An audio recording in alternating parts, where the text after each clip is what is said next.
Obesitas, atau yang kita sering menyebutnya sebagai kelebihan berat badan atau kegemukan.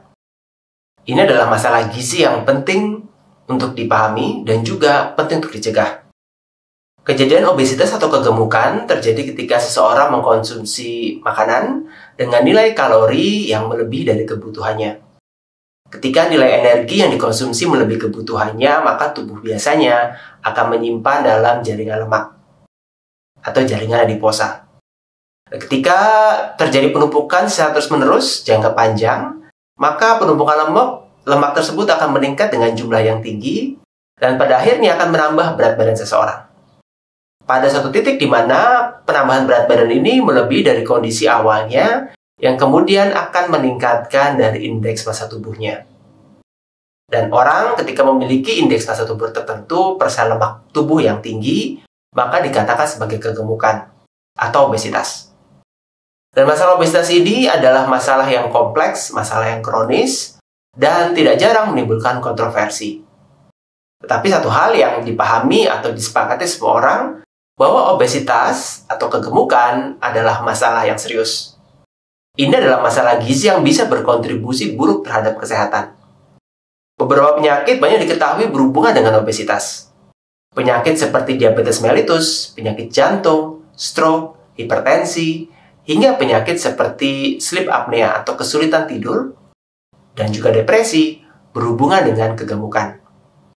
Oleh karena itu, orang yang menjalani atau mengalami kegemukan ini biasanya disarankan untuk menurunkan berat badan melalui perbaikan pola makan dan aktivitas fisik.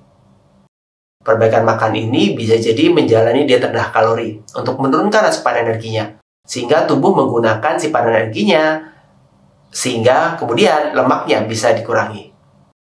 Selain itu, orang dengan kegemukan ini juga disarankan untuk meningkatkan aktivitas fisik. Lebih rajin berolahraga dengan anjuran sekitar 150 menit per minggu.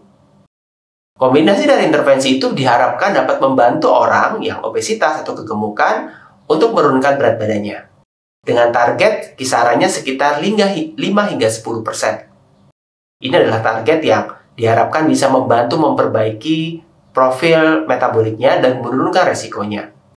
Kenapa? Karena ketika tidak menjalani program penurunan berat badan atau tidak berusaha memperbaiki gaya hidup, maka orang dengan obesitas dan kegemukan ini bisa mengalami peningkatan penyakit tidak menular. Biasanya dimulai dengan tanda-tanda kadar gula dalam darahnya meningkat, atau tekanan darahnya meningkat, atau mengalami peningkatan dari profil lemak darah. Bisa jadi trigliserida naik, kolesterol total naik, LDL naik, atau kolesterol HDL turun. Kesemuanya ini kemudian akan mengarah pada resiko penyakit-penyakit seperti penyakit jantung, pembuluh darah, stroke, hipertensi, dan diabetes. Bahkan tidak jarang bisa berkontribusi terhadap kerusakan pada jaringan liver, atau yang kita sering sebut sebagai non-alcoholic fatty liver disease. Oleh karena itu, program dari manajemen berat badan pada individu dengan obesitas menjadi begitu penting. Karena harapannya supaya orang dengan kegemukan ini tidak terlanjur kemudian menjadi lebih parah sakitnya. Tapi ada satu masalah, kadang-kadang program weight loss tersebut tidak bisa berjalan dengan optimal. Tidak bisa dengan serta-merta membantu orang menurunkan berat badan. Dan tidak sedikit yang akhirnya capek atau kapok dengan program weight loss karena terasa tersiksa. Lalu apa solusinya? Apa yang bisa kita lakukan untuk membantu orang dengan obesitas dan kegemukan untuk menurunkan resiko penyakitnya, meskipun kita tidak memberikan diet rendah kalori dan juga meningkatkan aktivitas fisik? Apa yang bisa kita lakukan? Nah, pertanyaan ini berusaha dijawab oleh sekelompok peneliti yang mengevaluasi bagaimana suplementasi beberapa produk bahan makanan atau produk zat gizi ini punya pengaruh terhadap perbaikan profil metabolik pada individu dengan obesitas. Dan kita akan membahasnya pada Nutrition Update kesempatan kali ini. Halo, saya Harif Freitag. Saat ini kamu sedang menyaksikan Nutrition Update. Nutrition Update adalah bagian dari program Gizi Gama yang bertujuan untuk meningkatkan pengetahuanmu mengenai gizi, kesehatan, kebugaran, dan kualitas hidup yang lebih baik berdasarkan hasil riset penelitian yang dilakukan oleh ratusan hingga ribuan peneliti yang ada di seluruh dunia ini, di mana penelitian tersebut terpublikasi pada jurnal nasional dan internasional bereputasi. Dengan mengikuti Nutrition Update, kamu telah mengupdate pengetahuanmu berdasarkan hasil riset terbaru yang baru-baru aja dipublikasikan dalam beberapa bulan sebelumnya. Terima kasih telah menyaksikan rangkaian video ini. Semoga video ini membantu kamu mempelajari lebih dalam mengenai ilmu gizi dan mengupdate pengetahuanmu untuk membantu pekerjaanmu atau membantu dirimu sendiri untuk memperbaiki status gizi. Saya Hari Freitag. Selamat menyaksikan Nutrition Update. Zheng Liu dan kawan-kawan, tim peneliti dari Cina, ini berusaha untuk mencari tahu suplemen apa yang bisa kita gunakan untuk menurunkan resiko penyakit jantung dan pembuluh darah pada individu dengan obesitas. Mereka melakukan Bayesian meta-analysis di mana mereka mengumpulkan data-data hasil riset mengenai suplementasi bagi individu dengan obesitas untuk mencegah resiko mereka mengalami penyakit kardiovaskuler. Dan riset mereka telah terpublikasi pada jurnal Frontiers in Nutrition. Pada penelitian ini, mereka mengevaluasi bagaimana caranya kita bisa memperbaiki profil metabolik, mencegah resiko penyakit jantung dan pembuluh darah pada individu dengan obesitas. Seperti yang sudah disampaikan sebelumnya, bahwa individu dengan obesitas, orang-orang dengan kegemukan, ini memiliki resiko yang lebih tinggi untuk mengalami penyakit jantung dan pembuluh darah. Biasanya mereka mengalami peningkatan dari kadar gula darah puasa, peningkatan profil lipid puasa, atau mengalami peningkatan tekanan darah dan sebagainya. Ini adalah parameter-parameter awal yang akan kemudian mengarah pada peningkatan resiko penyakit jantung dan pembuluh darah. Dan parameter ini yang menjadi target untuk intervensi. Dalam studi meta-analisis ini, mereka mengumpulkan sekitar 60-an publikasi yang mengumpulkan data-data mengenai beragam jenis suplemen yang telah diteliti mampu memperbaiki profil metabolik, terutama untuk mencegah penyakit jantung dan pembuluh darah. Beragam intervensi telah tersedia dan berhasil dikumpulkan, seperti intervensi dengan penggunaan resveratrol yang berasal dari anggur, kurkumin, dengan menggunakan magnesium, dengan menggunakan probiotik, dengan menggunakan omega 3 dan sebagainya, serta vitamin D. Mereka kemudian mengevaluasi dari komponen-komponen suplemen tersebut, komponen mana yang secara signifikan dan mampu secara agregat bisa menurunkan resiko penyakit jantung dan pembuluh darah pada orang dengan obesitas. Dan dalam konteks ini, mereka menemukan bahwa dari rangkaian data-data tersebut, orang-orang yang mengkonsumsi probiotik ini diketahui memiliki resiko yang rendah untuk mengalami atau menderita atau mengalami peningkatan dari kadar gula darah puasa ataupun trigliserida. Kenapa gula darah puasa dan trigliserida? Karena ini adalah dua parameter awal dari kelainan metabolik. Ketika individu mengalami obesitas dan obesitas ini mengarah pada penyakit jantung dan penyakit diabetes dan penyakit yang lain, biasanya parameter-parameter awal yang muncul ini adalah gula darahnya meningkat atau trigliseridnya meningkat. Nah, dalam konteks ini, studi menemukan bahwa pemberian probiotik ini dapat menurunkan dari kadar gula darah dan juga kadar trigliserid pada individu dengan obesitas. Studi yang lain, efeknya masih tidak terlalu jelas atau tidak terlalu signifikan. Sedangkan yang jelas banyak terlihat adalah probiotik. Jadi dari serangkaian meta-analisis ini, mereka mengkonfirmasi bahwa suplemen yang saat ini diketahui punya efek yang signifikan untuk mencegah penyakit jantung dan pembuluh darah pada individu dengan diabetes adalah dengan penggunaan probiotik.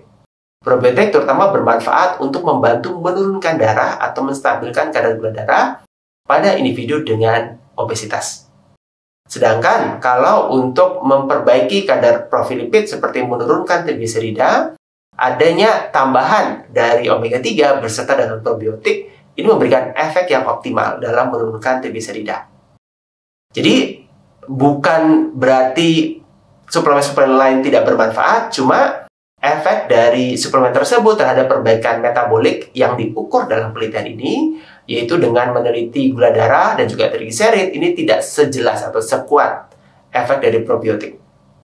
Dan mungkin studi-studi lain masih perlu dilakukan, masih perlu direpetisi untuk menunjukkan hasil yang signifikan. Mengapa probiotik bisa membantu orang dengan obesitas menurunkan resiko mereka untuk mengalami penyakit jantung dan pembuluh darah?